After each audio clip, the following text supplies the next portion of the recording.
오늘 본문 말씀을 가지고 낯선 세상에서, 낯선 땅에서 하나님의 자녀로 살기, 이런 제목으로 말씀을 나눠보겠습니다.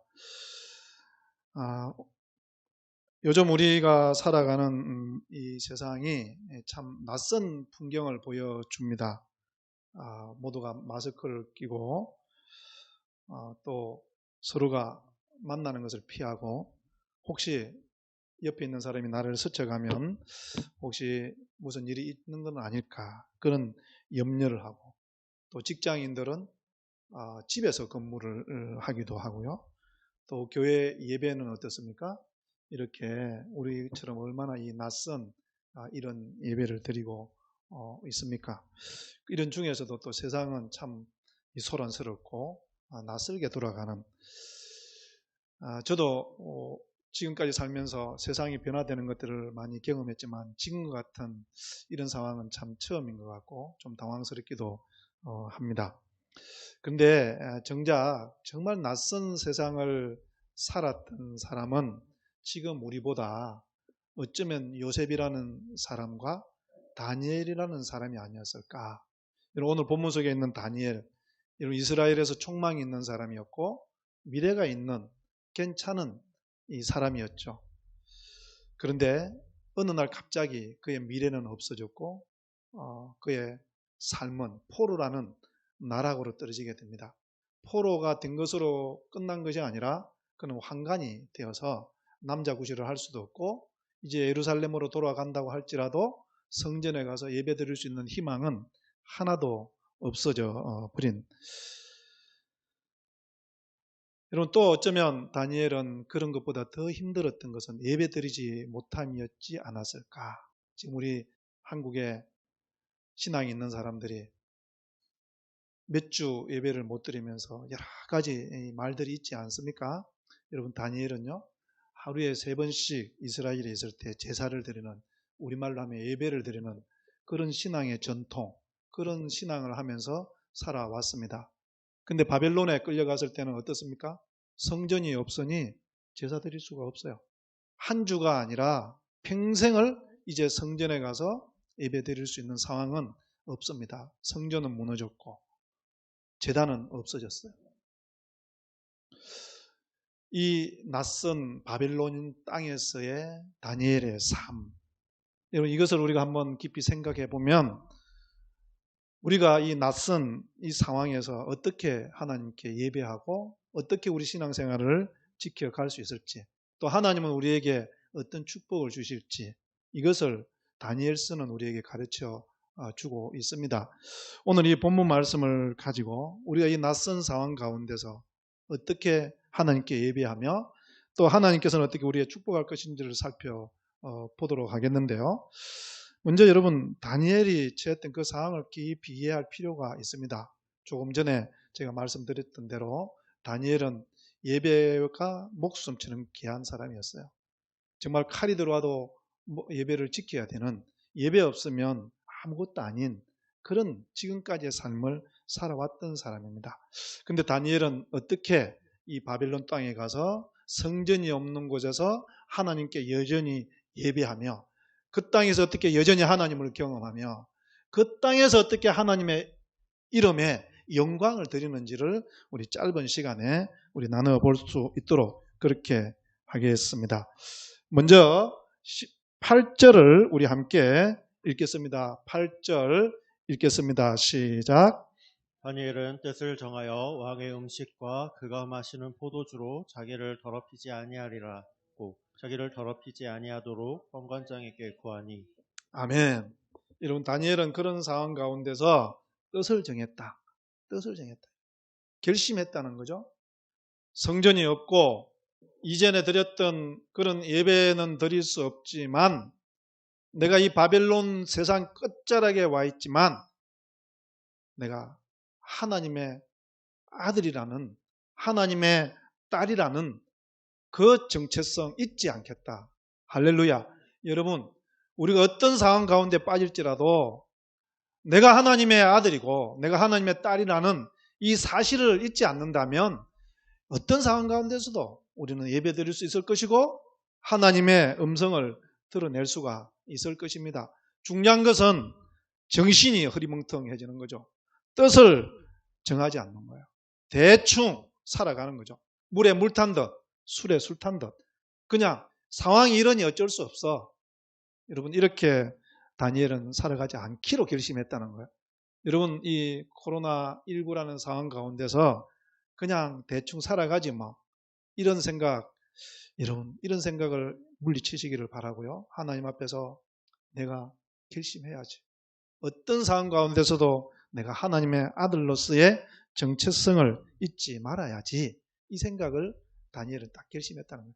그 결심이 어떤 형태로 나타나는가 하면 오늘 뭐예요? 왕의 음식과 포도주를 먹지 않는 것.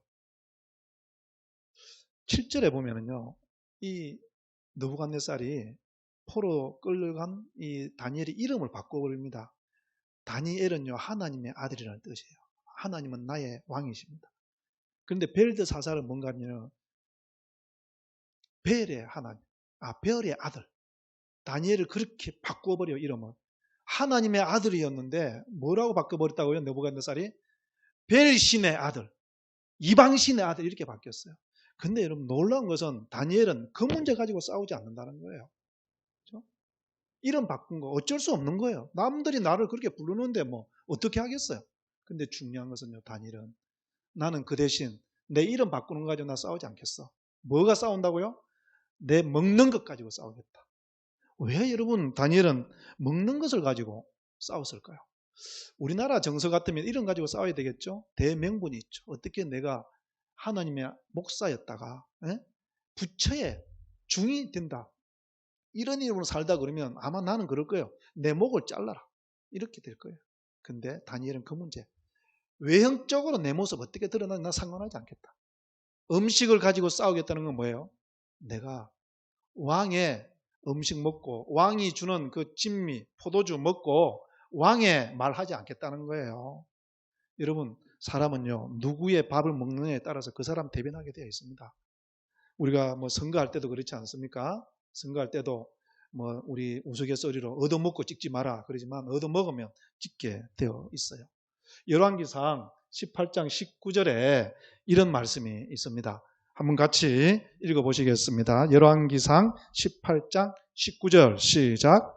그런즉 사람을 보내 온 이스라엘과 이세벨의 상에서 먹는 바알의 선지자 450명과 아세라의 선지자 400명을 갈멜산으로 모아 내게로 나오게 하옵소서. 지금 이게 무슨 말입니까? 바알의 선지자들에 관한 이야기예요. 바알의 선지자들은 누구 상에서 먹었어요? 이세벨의 상에서. 그래서 이 바알의 선지자들은 누구를 대변하는 말을 할까요? 이세벨을 대변해요. 삼성이 귀하게 번 돈을 가지고 대학생들에게 장학금을 주고 키워서 나중에 그 대학생들이 사회 곳곳에 들어가죠. 판사도 되고 검사도 되고, 그죠? 의사도 되고. 그러면 삼성에서 장학금 왜 줄까요? 기업 이미지를 좋게 하기 위해서. 그거는요, 아주 드러나는 표면이에요. 진짜 삼성이 장학금을 주는 그 아까운 돈을 가지고 장학금을 주는 건 뭐 때문에 그렇다고요? 삼성의 목소리를 대변하기 위해서 그런 거예요. 미국이 각국에 있는 나라의 유학생들을 자기들이 케어하잖아요. 장학금도 주고 또 여러 가지 편의 제공을 하죠. 미국이 왜 그렇게 해요? 세계의 지배 전략이에요. 그 사람들이 돌아가면 그 나라에 가면 지도자들이거든요. 그래서 다 친미주의자를 만드는 거예요. 이런 반미주의자가 되자는 이야기 제가 하는 게 아니고 지금 우리의 요지는 뭡니까? 누구의 밥을 먹느냐에 따라서 누구 목소리를 내는 게 결정된다는 거예요. 다니엘은 지금 뭐라고요? 바벨론에 끌려가 있지만 바벨론의 왕 느부갓네살의 밥 내가 안 먹겠다는 거죠. 내가 그 사람 대변하지 않겠다는 거예요. 그가 제시하는 정책, 그가 제시하는 세계관 따라가지 않겠다는 거예요.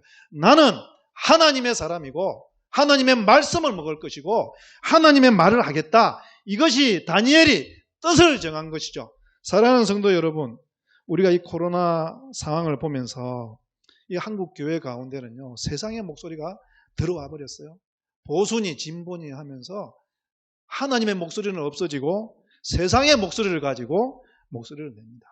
여러분, 우리가 기억해야 돼. 결단해야 돼요. 이렇게 모여서 예배드리지 못하면서 이런 상황 가운데서 내가 누구의 소리를 들을 것인가? 여러분, 하나님의 말씀을 듣는 저와 여러분 되기를, 그렇게 결심하기를, 우리 되기를 주님의 이름으로 축복합니다. 여러분, 결단해야 됩니다. 이런 상황 가운데 있을수록 다니엘이 처한 상황보다 우리는 그래도 괜찮잖아요. 그렇지 않습니까? 이렇게 방송을 예배 드릴 수도 있고 누가 예배 못 드리게 하는 것도 없어요.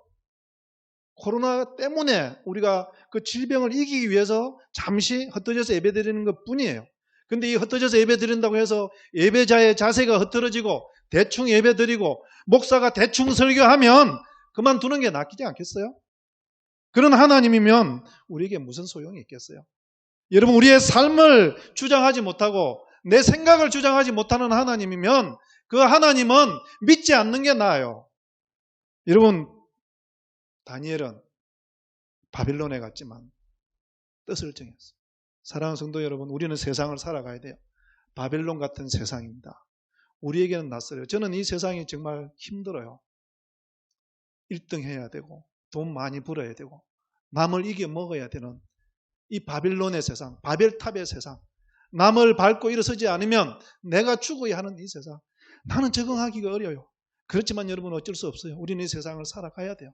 우리에게는 너무 낯설죠. 예수님 믿는 사람에게 이 세상은요, 너무 낯선 거예요. 에덴 동산의 삶을 추구하는 우리 성도들에게 바벨탑의 삶을 강요하는 이 세상은 어차피 낯선 거예요. 코로나19 때문에 낯선 게 아니라 이 세상이 우리에게는 힘들고 낯설어요. 그렇지만 여러분, 그 속에서 우리가 결단하고 바벨탑의 세상의 가치를 따라가지 않겠다. 이 세상의 음식과 포도주로 내가 만족하지 않겠다. 하나님 말씀을 먹고 마시겠다고 결단하는 저와 여러분 되기를 우리 주의 이름으로 축복합니다.